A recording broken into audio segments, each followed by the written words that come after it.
Hey guys, I hope you are looking forward to a new episode of the New Money, New Problems podcast. This week's episode is unique. It's something we've never done before, and that is record an episode in front of a live audience. This is something I actually have wanted to do since we started the podcast, but just haven't to this point.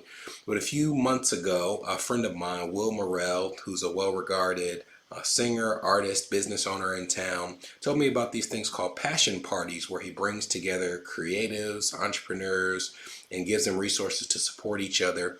And they were holding a passion party, and he asked if I would be willing to record an episode of the podcast live in front of their group and then take some questions. So we did it this week. It was a great experience, really nice room of people, and you'll hear more about what the episode is about. So we'll go ahead and get into it, and I hope you enjoy this live episode because we plan to do more of them in the future. All right, let's get to it. Let's get some money. From New Money, New Problems, it's the New Money, New Problems podcast, a show for successful professionals searching for the tools they need to navigate financial opportunities and obstacles they've never seen. Negotiating compensation, purchasing your first investment property, helping your family with money, the highs and lows of entrepreneurship. New money brings new problems that require new solutions.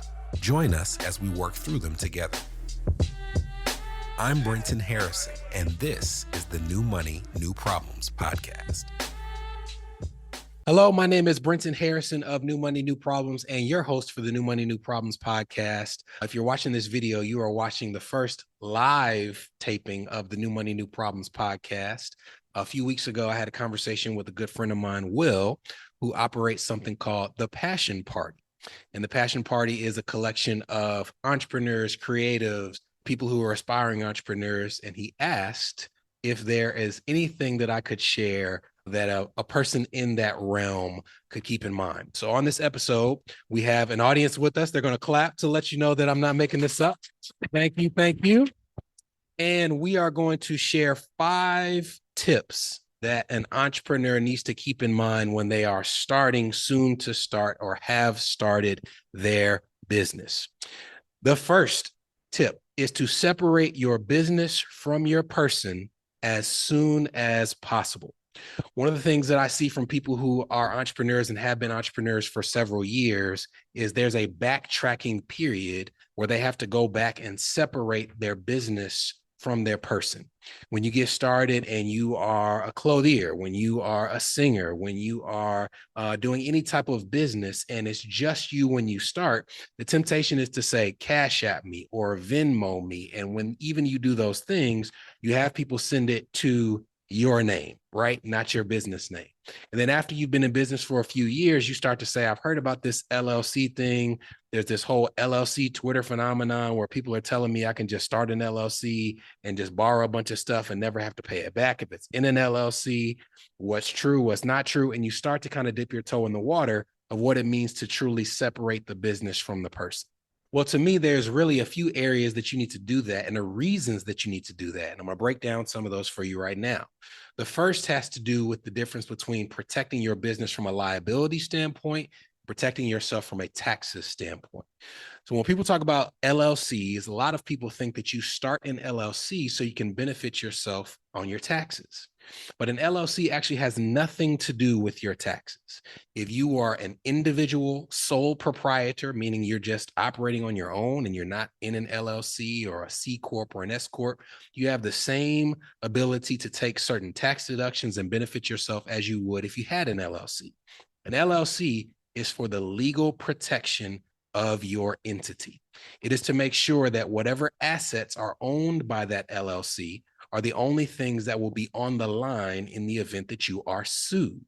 And one of the reasons you need to separate your business from your personal is the concept called piercing the corporate veil. Can you guys repeat that to me so I know that you heard it? Here's what piercing the corporate veil means. When you are trying to make sure that your limited liability company actually has limited liability, an institution, an attorney, a court is going to want to make sure that when they look at your cash flow, when they look at your revenue, when they look at your expenses, when they look at the interchange of money between your business and your personal, that you are not using business assets and conflating them with personal use. And when you do that, you have done something called piercing the corporate veil, and it can strip all of the limited liability from your LLC. So that thing that you thought you were doing where people told you you could just borrow a whole bunch of money and then get sued and have nothing on the line, or take a loan and not pay the loan back, if it's found that you've pierced the corporate veil, all of that goes out of the window. We'll talk about taxes, but from a liability perspective, things like an LLC, things like proper insurances, things like having a business attorney can make sure that you understand the limitations of what you're liable for. And if something were to come to pass, where there's protections are, and you keep those protections strong by separating the business from the person. The next part of that is taxes. Again, LLC has nothing to do with taxes. But when you are a business owner, all of the things that help you produce that product or that service are things that you can likely take as a tax deduction. If you are a clothier, all of the garments and the materials that you buy, of course, are things that help you do that business. But in the same vein, the marketing services, the Facebook ads, the website that you buy, all of those are tax deductible expenses. And when you are an entrepreneur that's just starting, you don't think to keep track of all of those things. You're just running, you're trying to get that business operating as quickly as you can. And you don't think about the fact that, hey, some of these purchases that I made are things that are tax deductible.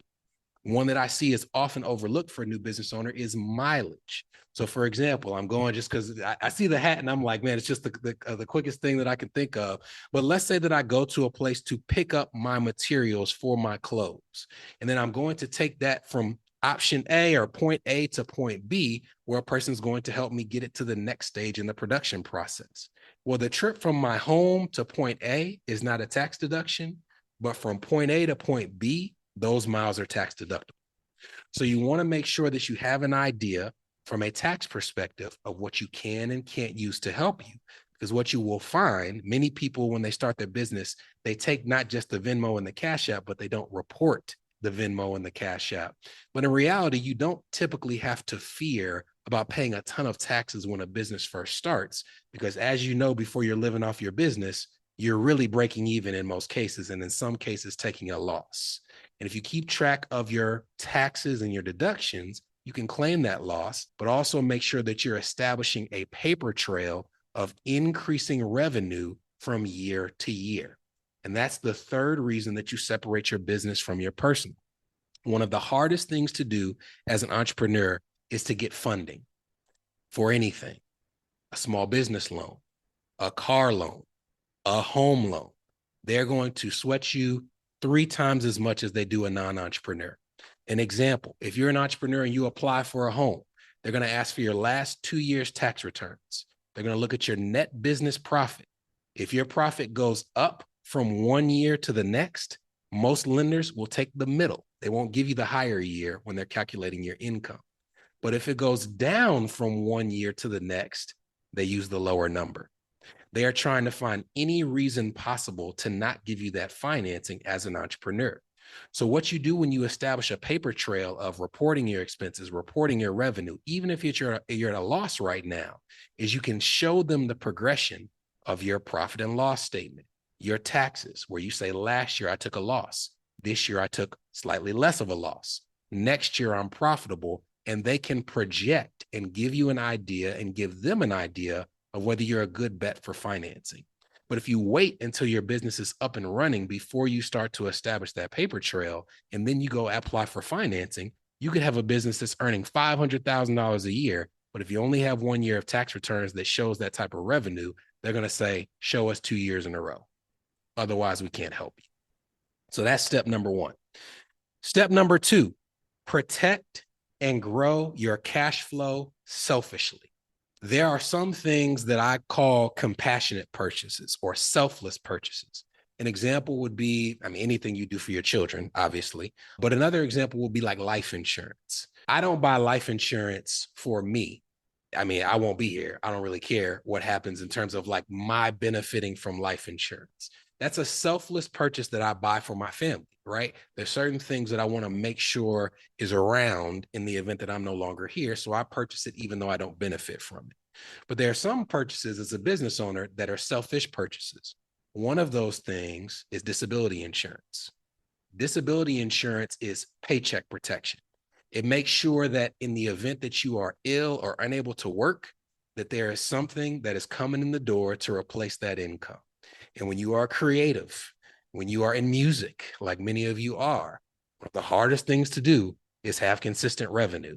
And if you're in a position where you can't travel, where you can't sing, where you can't use your like literal and metaphorical instrument, you put yourself in a position where there's nothing to replace it, right? And you've probably been in that situation where something happens, you can't travel, you can't take this gig, and you literally just have no revenue. Well, if that happens due to illness or injury, disability is something that will help protect that. But in order to get disability insurance as an entrepreneur, you have to have 2 years tax returns, right? So it all goes back, these points flow into another. It all goes back to building that paper trail. So you want to make sure if you have dependable revenue, but you have not protected your income through disability insurance, that you make that selfish purchase. But another part of protecting and growing that cash flow selfishly is giving yourself as quickly as possible an idea of how much you should be spending from your business. Because when you start a business, most people, when you start it, you're doing something else, right? And you don't yet know when or if you should start to pull funds from that business to live off of. And even if you are living off of that business, you don't typically start and say, hey, if I'm making $1,000 a month, I made $1,000 every single month for 12 months. I made $12,000. For most people I made $12,000. That means I made $3,000 in January. I didn't make any money for the next 2 months. I made $4,000 in May, and then I didn't make any money till December. And then I made the remaining amount, right? Does that sound exactly? So when you are early in your business, one of the things that I typically encourage early stage entrepreneurs to do is to get an idea of the household income that covers their base needs. Now, you want to build in a little funds, and you want to build in health too, right? So if you know that you need to make sure that you're talking to your therapist, this doesn't work if you're not in a good space, right? So that could be in your base needs. But you want to have an idea of kind of what takes to make you operate and allows you to operate from a monthly cash flow perspective, because then you can establish a household income. And when you have irregular cash flow, at least knowing what your household income should be is helpful in good months and in bad months. Let me give you an example of a bad month. Let's start with good months, because why not start with the good news? Let's say that your household income is $3,000. And in the first month, you bring in $5,000. It's a phenomenal month for your business. Well, you know that you've built in a little fund. We're not trying to live off beans and rice, but you know that based off your household income, you have a $2,000 surplus this month. You need to have the foresight to know that next month it may not be like that. And as much as possible, you need to take some of that surplus and put it in reserves. Because if the next month is a bad month, and let's say that you're $1,000 in the hole, you only brought in $2,000, but you had $3,000 that you need to meet your base needs. Well, that's why in the good month, you established that reserve. You didn't spend beyond your household income. You put the increase in your emergency fund or your reserves so that when bad months come or you're trying to level out your revenue, you can use that operational account to make sure that you're not feast or famine. It's very hard to do. And it does not mean that you're going to have good months, but it does mean that as you're building towards good months, having an idea of what that base income would be will prepare you so that when you do have that blowout month, you at least have an idea of exactly how much can I enjoy this, right? Because as a business owner, I'm a business owner myself. There have been months where it's not even things that you're blowing the money on. Sometimes it's things that you need that you've been avoiding purchasing, right? I need 4 new tires. This has been a better month than the other months. So I'm going to take this surplus and I'm going to buy 4 new tires. When if you had an idea of your household income, maybe you would have bought 2 new tires, put the rest in reserve. And the next time that you had a little excess, you'd have bought 2 new tires again, but you wouldn't have bought the full set or paid down debt trying to be responsible. And then when the lean months come, you're having an idea of like, okay, I got to go back to the same credit card that I just paid off because I got a little too aggressive in my spending and my debt repayments. This is the New Money, New Problems podcast.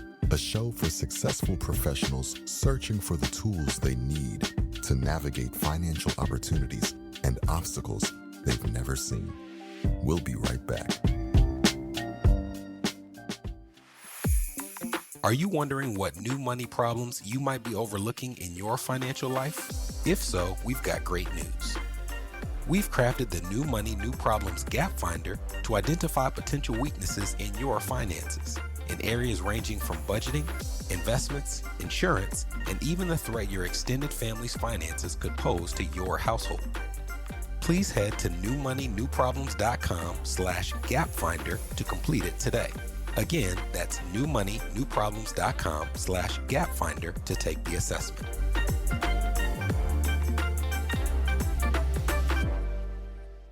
You're listening to the New Money, New Problems podcast. Subscribe now at newmoneynewproblems.com. Welcome back. Number 3 is establish a banking relationship. And here's what I mean by a banking relationship. To me, a banking relationship is something that goes beyond opening up a business checking and a business savings account at Bank of America or Capital One or insert big bank here. And it's not that those big banks are not good, but not every bank is good for everybody. When you are an entrepreneur, one of the things that I would want you to do, like establishing your business credit, like establishing your business taxes, like establishing your business cash flow, is also establishing a bankable relationship with an institution to whom you matter. If I'm a small business owner and I go open an account from $0 at Bank of America, do you honestly think that the typical Bank of America person cares that much about my account? It's not saying they're not a caring person, but do you think that my account was $0 and it matters to someone at Bank of America? Do you think it's possible that it might matter a little more to a business banker who's trying to establish their book of business at a local or a regional bank? Probably matters a little bit more to that person to invest in your business, to keep up with you, to make sure you're growing, to have an eye on revenue. So I'm not against you having an account at a Bank of America. I'm not picking on them. But I would also encourage you, when you meet people at these events who are business bankers, when you see a local bank that's opening down the road from you, to not just say, what's this random bank? I've never heard of this bank. That may be the best place for you to go open an account. Because when it comes time for you to apply for a small business loan or financing or a car loan, you want to make sure that you're putting your application before a bank that operates off of committees and personal decision-making versus algorithms. If you are teetering on that line between getting a loan and not getting a loan, you want to be with a bank where somebody is going down the hall to talk to a committee about the fact that they know you and they're putting their word behind your business. What you don't want is to be with a formulaic bank that says, do they meet these metrics? Because if they do not meet these metrics, they don't get a loan here. So the next step, establish a banking relationship with an actual banker at a local bank. Number 4 is do not treat your finances like they operate in a vacuum. I just talked about people who, if you're like me, and I hate owing people, it gives me hives. Like the second that I get money, the first question that I have is, who do I owe? Right. So it's like, I don't want this feeling on me. Cause like if somebody owes me $20 and I see them, I'm like, they owe me $20. Right. So like if I have that feeling and I owe somebody $20, I'm like, man, you know, I'm gonna give them 22 so that they I don't even want them saying my name in the street. Like I'm operating in a way that I'm not. My sister's laughing over here because she knows that's true. So the problem with that, however, whether it's to pay off debt or to treat yourself, or even for things that seem like a good idea. An example would be putting money in a retirement account. You get a little money. Maybe you have a day job right now, but you're also trying to start your side business. Maybe you started your business and you're saying, man, I need to save for retirement. So you put money in a retirement account. Oh, they have a 401k match in my job. I don't want to give away free money. In a vacuum, if that were the only decision that you had to make, of course, it makes sense to put money in a 401k and take that employee match, right? You don't want to leave money on the table. If the only thing that matters was your debt, of course, it makes sense to pay down that debt as quickly as you possibly can. But when things in your finances operate they all operate together, right? If you do something with your finances, it's almost like hitting a marble, and it's connected to all these other marbles. So you can't just hit the marble and have it go off course. It's going to hit everything. It causes a chain reaction. If you pay down debt over here, it's less money that you can put in savings over here. If you pay a little more in this retirement account, that's less money that you can put in your business operating account. So I want you to ask yourself, when money hits your account, what is my primary objective? This may sound odd to you all, but I am a financial advisor. I have not put money in my retirement account in 2 years. I'm not telling you not to put money in your retirement account for 2 years. But the reason that I haven't is because in the end of 2022, I decided to start my own firm, and I decided to bring on a full-time hire. And I decided to change the entire structure of how I had been doing business for the prior 13 years. And when I started that firm, one of the most important things to me was stabilizing revenue, making sure I could make payroll, and also making sure that the sale value of my business continued to increase. So I took all of the money that I had previously been putting into retirement accounts, been putting into savings, and I started putting it into my business. And I started tracking the sale value. I don't plan to sell, but I started tracking the sale value of my business, because in my mind, the return that I could get from doing that exceeded what it would have gotten if I put it in the retirement account. Now, I don't know what that equivalent would be for you, but it is just to make sure that you understand the point that there is nothing that you can do in one area of your finances that doesn't impact the other. And you have to ask yourself before you put money anywhere, what is your primary objective?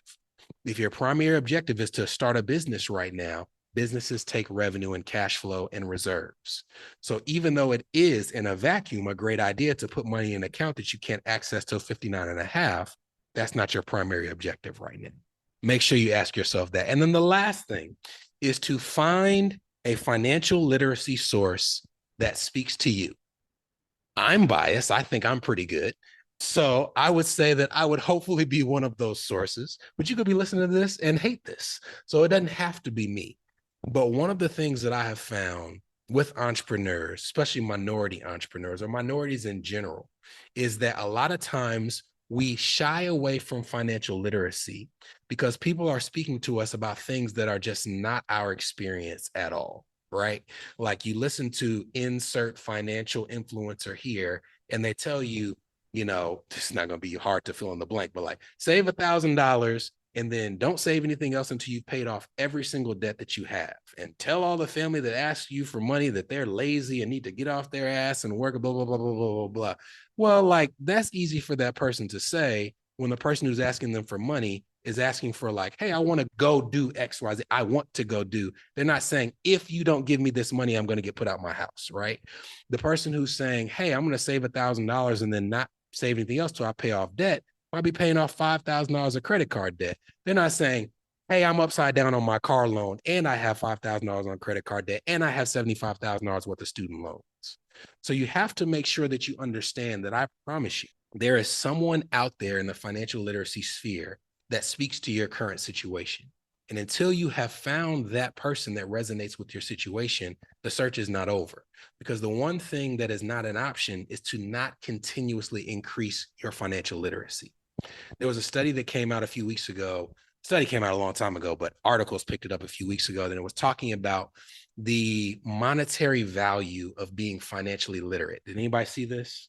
So this article came out covering this study, and it was just talking about like measuring people's experiences compared to people who are not financially literate. And what they found is that a financially literate person has established an asset in that knowledge that's worth over $100,000, just in terms of either lower interest rates or greater interest rates on what they've saved or avoiding trouble financially. So the fact of the matter is, being financially literate actually has a tangible financial value. And acting like it doesn't will put you in positions where you're just behind the 8 ball. From New Money, New Problems, this was the New Money, New Problems podcast, a show for successful professionals searching for the tools they need to navigate financial opportunities and obstacles they've never seen.